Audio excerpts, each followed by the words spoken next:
Hola a todos. Nos preguntan por el genocidio o los genocidios y si no se acaba banalizando o trivializando un fenómeno de tal envergadura con el abuso del término o con el conocimiento del mismo a través de ficciones, películas, series, etc.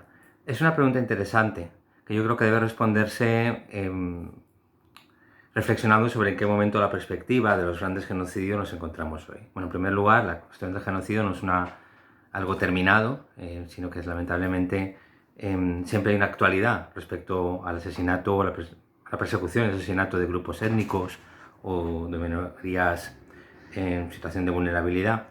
Pero por lo que respecta al primer referente que nos viene a la cabeza cuando hablamos de los genocidios, que es el Holocausto, o quizá mejor la Shoah, la aniquilación, es que estamos perdiendo los testigos directos, ¿verdad? Los supervivientes, las víctimas supervivientes de estos acontecimientos.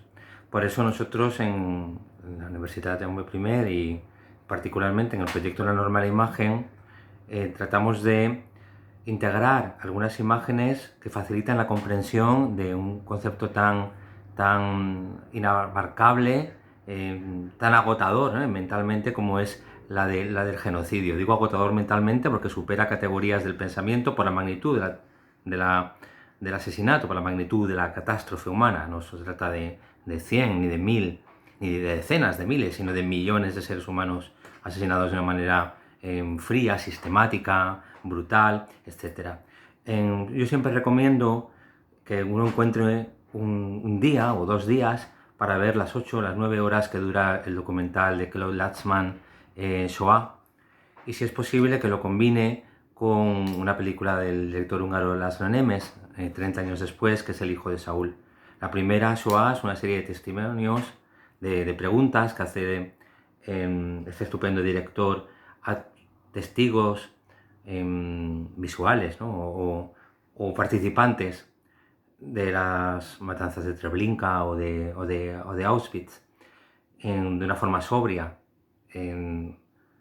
como dándole la importancia que tiene a la pregunta, ¿no? La cuestión, ¿cómo fue que esto sucede o sucedió? La de Laszlo Nemes es una ficción, una suerte de viaje al infierno con cámara subjetiva, por la que seguimos los pasos de un miembro de un Sonderkommando, de uno de estos comandos que tenían como misión retirar los restos de los cuerpos humanos de los asesinados en las cámaras de gas, cuando funcionaban. Como muestra la película, cuando no funcionaban eran simplemente matados a palos o quemados o disparados, etc.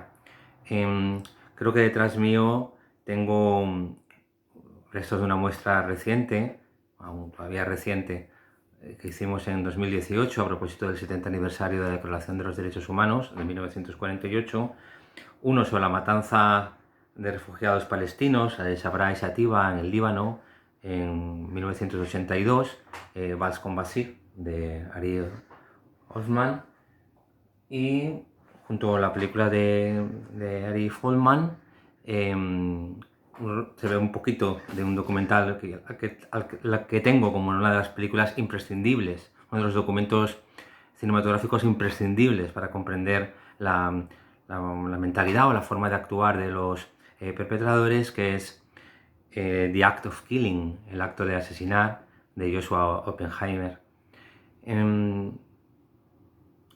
Sí, puedo incluir algún referente literario. Tengo predilección por Sin Destino, de Imre Kertész, por las memorias de Primo Levi, si esto es su nombre. Actualmente estoy leyendo Seguir viviendo, de Ruth Klieger.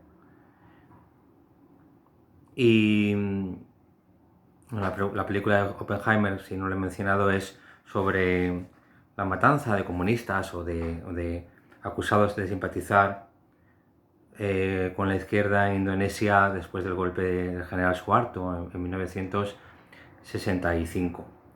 Bueno, en definitiva, si me preguntan si se banaliza con el término genocidio, mi respuesta es que lamentablemente sí, se abusa del término, que debería reservarse para estas grandes cuestiones, que el uso de la imagen no siempre o no necesariamente banaliza, puede hacerlo porque esa es la época, si hay un recurso excesivamente emotivo, ¿no? Como parte de este gran giro afectivo, y hace falta, pareciera que hiciera falta añadirle una banda sonora para movernos por estas matanzas, como si no fuera suficiente el número, la magnitud de esta gran tragedia.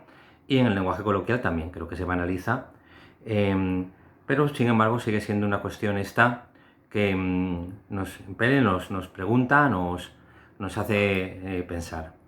Yo cuando algún estudiante en los trabajos de filosofía del derecho banaliza o trivializa con el holocausto, por ejemplo, poniéndolo en comparación con otros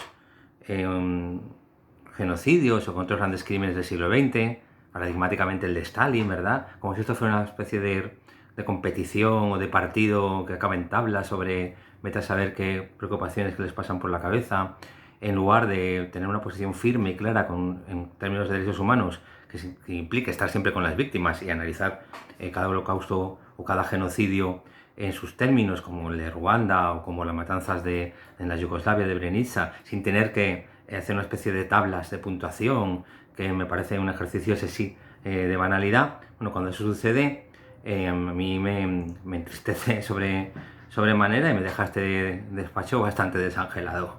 Bueno, no ha sido el caso de vuestra cuestión, que me ha interesado mucho y también ha sido una oportunidad de pensar algunos referentes clásicos sobre estos temas. Muchas gracias.